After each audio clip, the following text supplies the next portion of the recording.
Purple lips is here.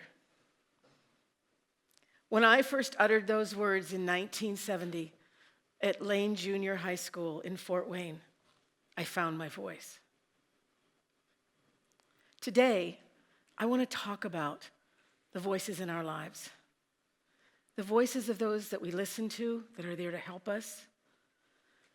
The voices of those who are silenced that we choose to amplify. And the voice within us that we must listen to when we know there is no other option. I called myself Purple Lips in 1970 in junior high school because of one girl.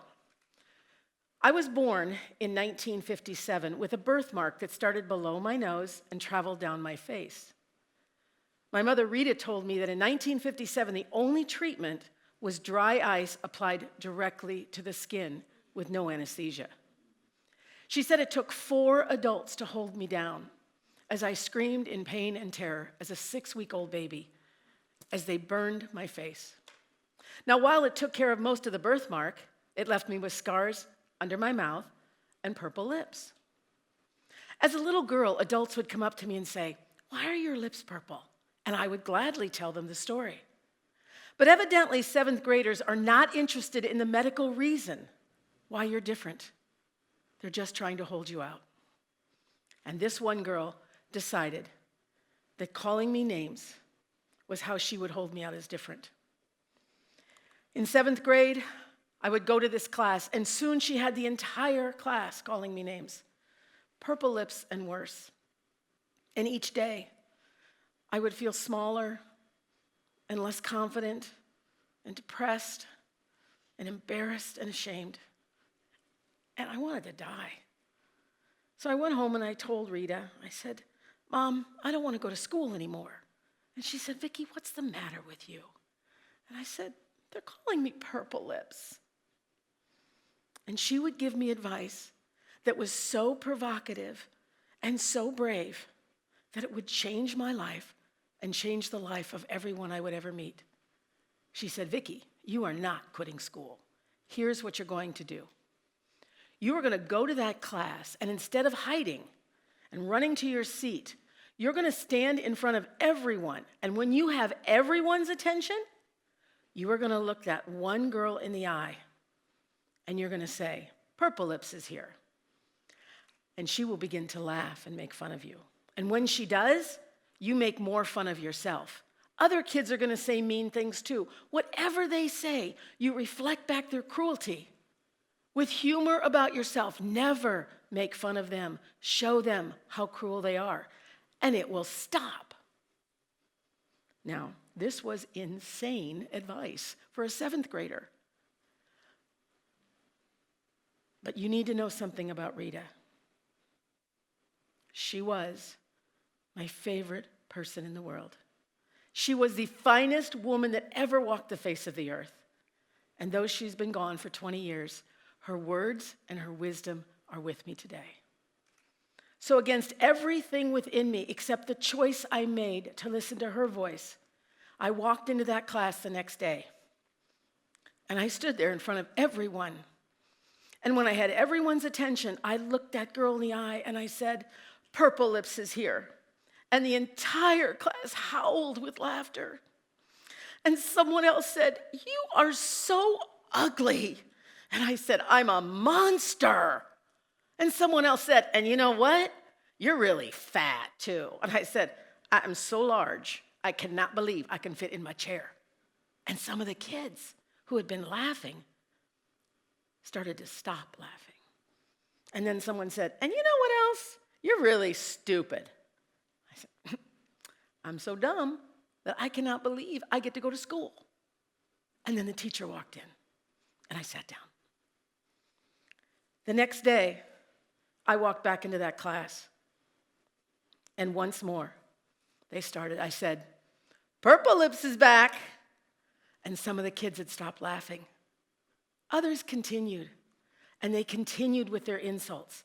And as they continued with their insults, I continued with more self-deprecating humor. And their humor was gone, and my humor came up. As their voices became weaker, mine became stronger.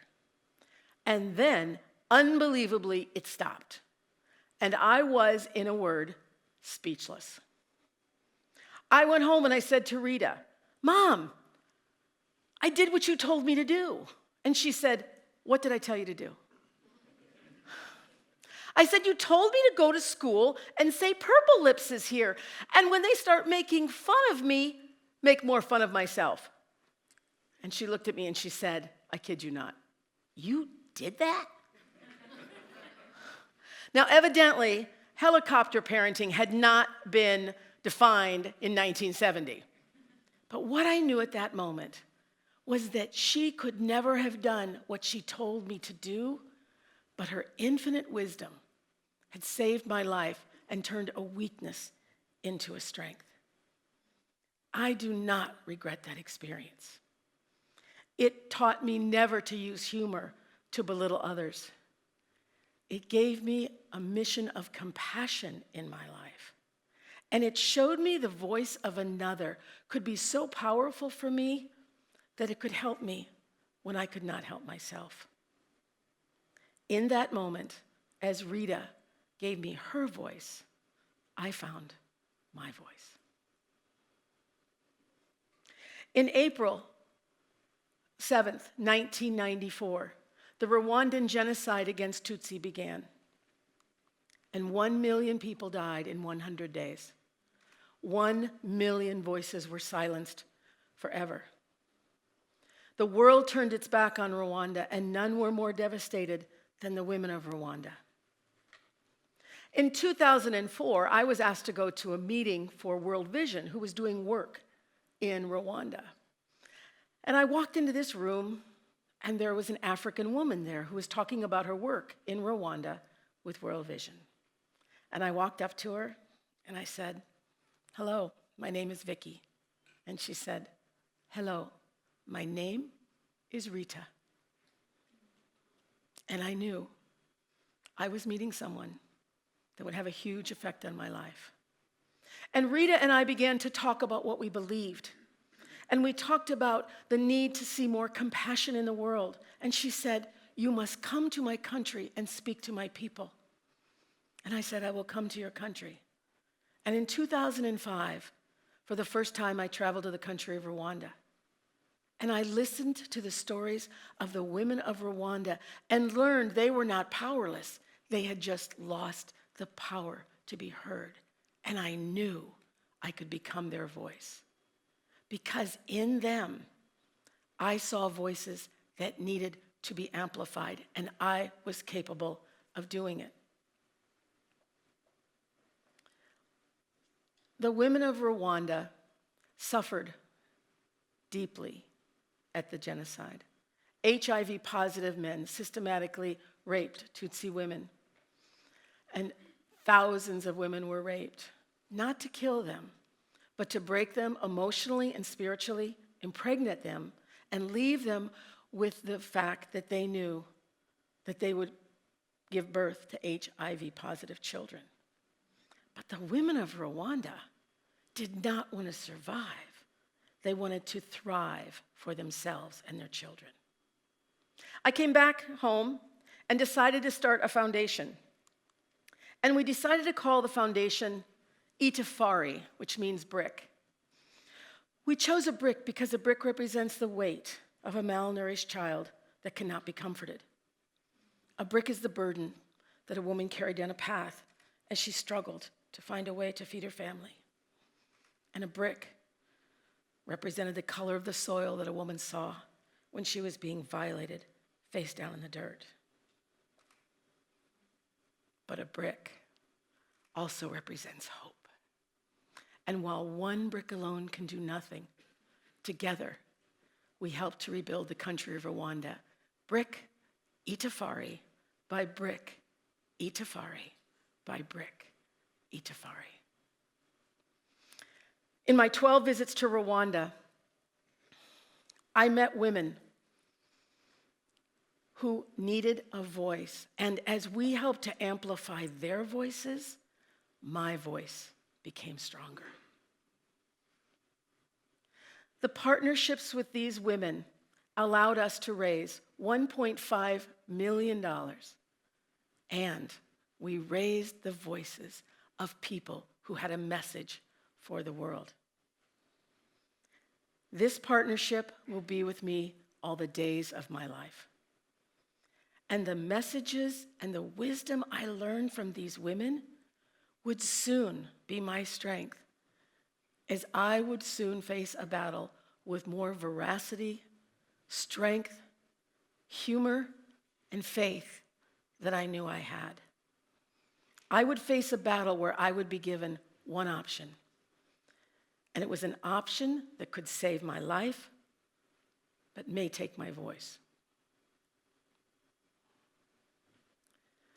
In 2014, I found a lump inside my cheek that did not belong. And I went to see a doctor, and he said I had stage 2 oral cancer. And the solution was surgery to cut it out of my cheek. So I had a surgery on the inside of my cheek, and they also found one above my gum line, and I had 2 surgeries in October of 2014 and was left pretty beat up. And I talked to my surgeon, and I said, why did this happen? And he did not have a good answer. But I didn't ask enough questions. I figuratively lost my voice.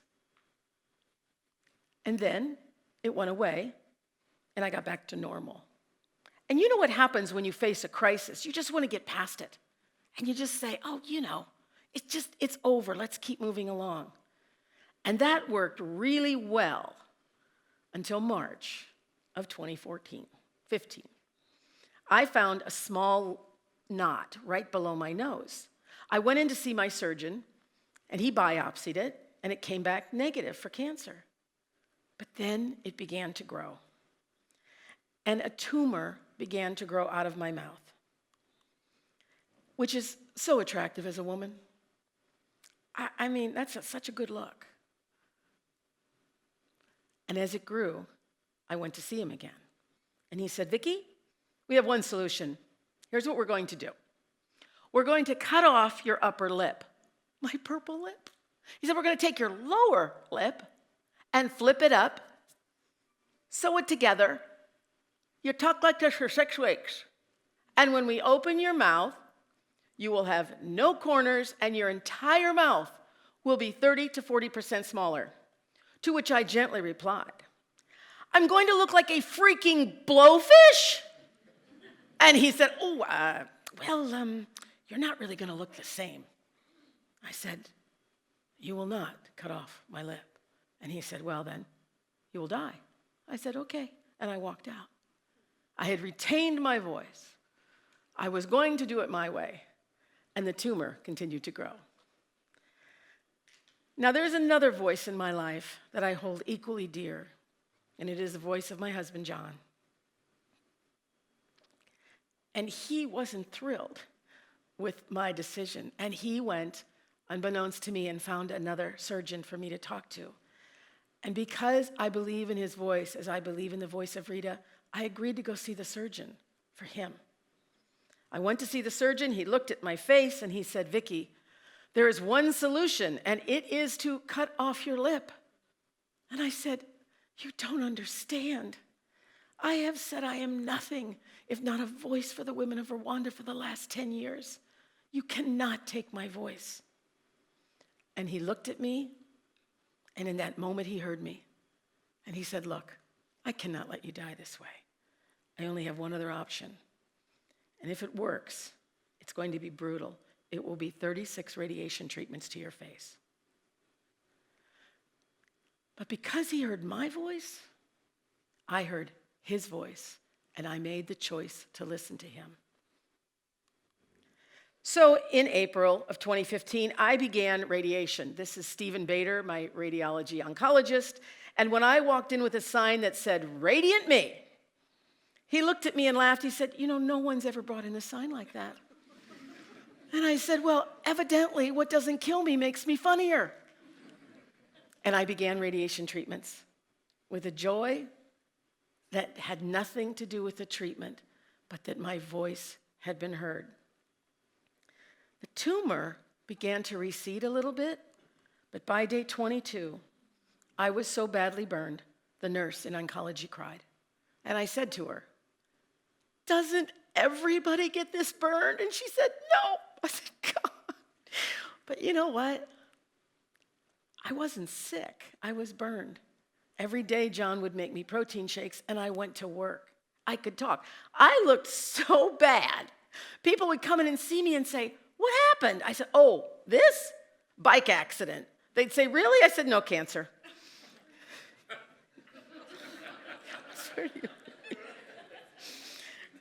I had the 36 radiation treatments, and the cancer was gone. In that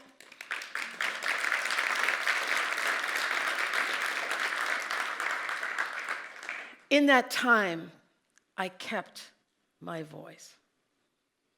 I listened to the voice of another who heard me, and I made a choice.